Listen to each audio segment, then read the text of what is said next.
Ladies and gentlemen, this is another one of those weird fix-it-on-site situations. This truck drove 11,000 miles without having its oil changed, and the way this was described to me, the truck was driving along, there was a loud rattling noise, and then the truck lost most of its power. It was still running, but it wouldn't really move under its own power. When this truck was new, it had that issue with the transmission's molded plastic lead frame. So if you were doing 70 mile an hour down the road and the transmission went into first gear, the back tires would squeal, you'd pretty much lose control, and the engine would over-rev. This truck blew up because of it. I then spent countless of my own shop hours and $5,000 of my own money to rebuild this engine with premium parts for my brother. He then neglected the poor thing, drove it 11,000 miles without changing the oil, and here it sits.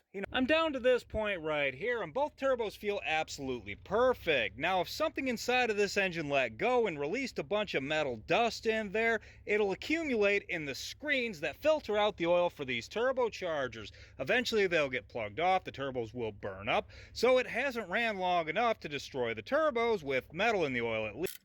I never really thought about how taking this engine apart would affect me emotionally. When I first put this engine together for my brother, everything inside of it was clean, shiny, new, and of the highest quality.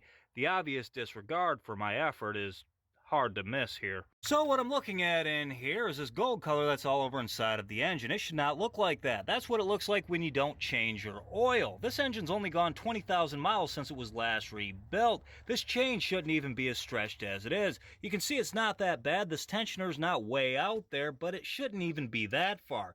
It's just so badly neglected. And the secondary chain tensioner right here came apart, breaking this secondary chain. Now I have to pressurize the combustion chamber and make sure those exhaust valves didn't get smashed. I'm hopeful, but not too confident. I don't really understand how these bearings aren't scorned, but they're not, so that's good. Now, I don't have a compression tester here or any real way to test the compression in these combustion chambers, but if there was any valve contact, these combustion chambers wouldn't hold any pressure at all. So what I'm hoping is, with this air line hooked up to that little air compressor, in like that, if I squeeze this right here, it should just blow that hose out.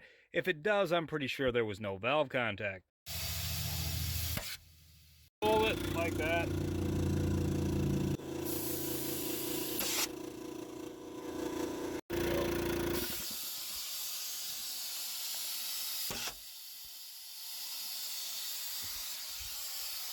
I don't know with this method how much compression each cylinder has, but I am confident it will hit on all 6 cylinders. Maybe not perfectly, but it will run well enough. I'm confident. I still don't know how this happened. I've not seen that before.